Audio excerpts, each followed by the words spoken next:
शिवरात्रि के दिन भूलकर भी ना करे ये गलती। कहीं आपने सुना है शिवरात्रि के दिन किसी की एक छोटी सी गलती ने उसे जिंदगी भर के लिए बदल दिया हो।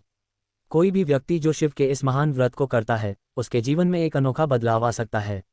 लेकिन क्या होगा अगर आपने शिवरात्रि की रात को कुछ ऐसी गलती कर दी जो पूरी जिंदगी की मुश्किलों को जन्म दे दे।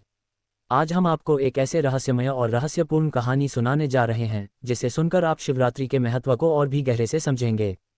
ये कहानी सिर्फ एक धार्मिक कथा नहीं बल्कि एक चेतावनी भी है। कहानी की शुरुआत। ये कहानी एक छोटे से गांव की है जहां एक युवक रामकृष्ण नामक व्यक्ति शिव के परम भक्त थे। वह प्रत्येक शिवरात्रि का व्रत सच्चे श्रद्धा भाव से करते थे।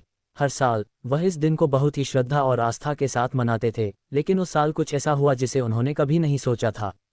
शिवरात्रि का महत्व। रामकृष्ण के गांव में शिवरात्रि का पर्व बहुत धूमधाम से मनाया जाता था। इस दिन लोग दिन भर उपवासी रहते थे, रात्रि में शिवलिंग का पूजन करते थे और जलाभिषेक करते थे। लोग यह मानते थे कि शिवरात्रि के दिन भगवान शिव की पूजा से सभी पापों का नाश होता है और जीवन में सुख समृद्धि आती है। रामकृष्ण भी इस दिन का खास ध्यान रखते थे। वह हमेशा नित्य अपनी पूजा करते थे, व्रत रखते थे और रात भर जागकर शिव की उपासना करते थे। वह जानते थे कि शिवरात्रि के दिन अगर कोई गलती हो जाए तो उसका असर काफी गहरा पड़ सकता है। लेकिन इस बार कुछ ऐसा हुआ जो उन्होंने कभी नहीं सोचा था। शिवरात्रि की रात अनजानी गलती। ये घटना उस रात की है जब रामकृष्ण शिवरात्रि की पूजा करने के बाद अपने मंदिर में जलाभिषेक कर रहे थे। वह पूरी श्रद्धा से अपने मंत्रों का जाप कर रहे थे, लेकिन उनके मन में कुछ हलचल थी। अचानक गांव के कुछ लोग उन्हें तंग करने आ गए। वे उनके सामने मजाक करने लगे और उनकी पूजा को लेकर बेहूदगी करने लगे। रामकृष्ण का ध्यान भंग हो गया। एक क्षण के लिए वह गुस्से में आ गए और इस गुस्से में आकर उन्होंने उन लोगों को कुछ कठोर शब्द कह दिए। ये छोटी सी गलती उनकी जिंदगी पर भारी पड़ी। अगले दिन सुबह जब रामकृष्ण की आंख खुली तो उन्हें महसूस हुआ कि उनके जीवन में कुछ अजीब सा हो रहा है। उनका मन अशांत था। यह मात्र एक दिन की बात नहीं थी, बल्कि उसके बाद लगातार वह अजीब महसूस करने लगे। जैसे ही उन्हें यह एहसास हुआ कि वह गुस्से में आकर कुछ गलत बोल चुके थे, वह पूरी तरह से चिंता में डूब गए। शिव की विशेषता और दंड।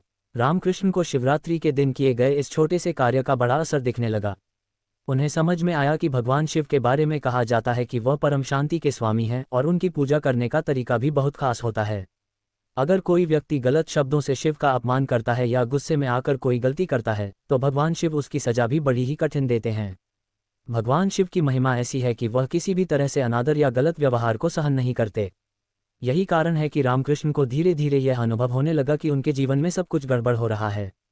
उनकी दिनचर्या में रुकावटें आने लगी, व्यापार में नुकसान होने लगा और पारिवारिक जीवन भी अशांत हो गया।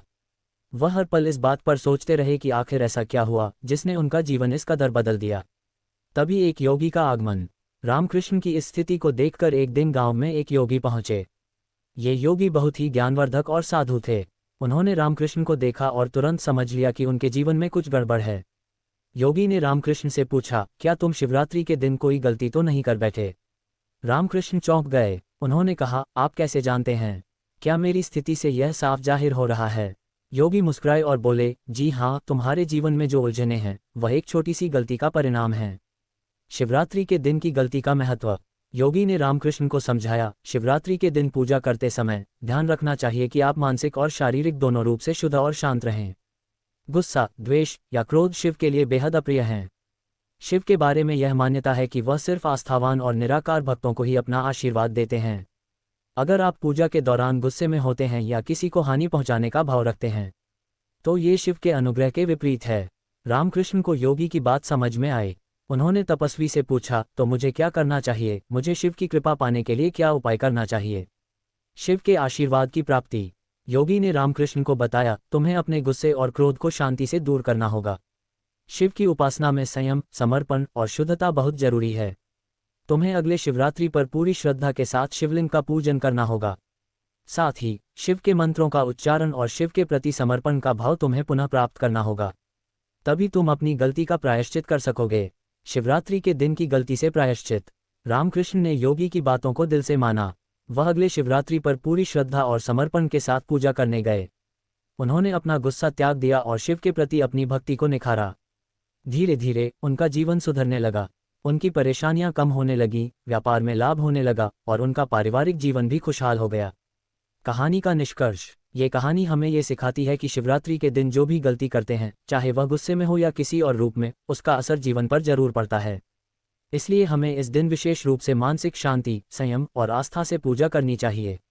शिव का आशीर्वाद पाने के लिए हमें उनके प्रति श्रद्धा और समर्पण की भावना रखनी चाहिए। तो अगर आप भी शिवरात्रि के दिन पूजा करने जा रहे हैं तो याद रखिए, ये दिन आपके जीवन को बदलने का दिन हो सकता है। लेकिन कोई भी छोटी सी गलती, जैसे गुस्से में आना, द्वेष रखना या गलत शब्द बोलना, आपको जीवन भर की मुश्किलों में डाल सकता है। कृपया ध्यान रखें कि शिवरात्रि के दिन जो गलती आप करते हैं वह आपके जीवन पर भारी पड़ सकती है। अंत में, अगर आप चाहते हैं कि भगवान शिव का आशीर्वाद सदा आपके साथ रहे, तो ध्यान रखें कि शिवरात्रि का दिन शांति, प्रेम और भक्ति का दिन है। इसलिए शिवरात्रि के दिन भूलकर भी ये गलती ना करें।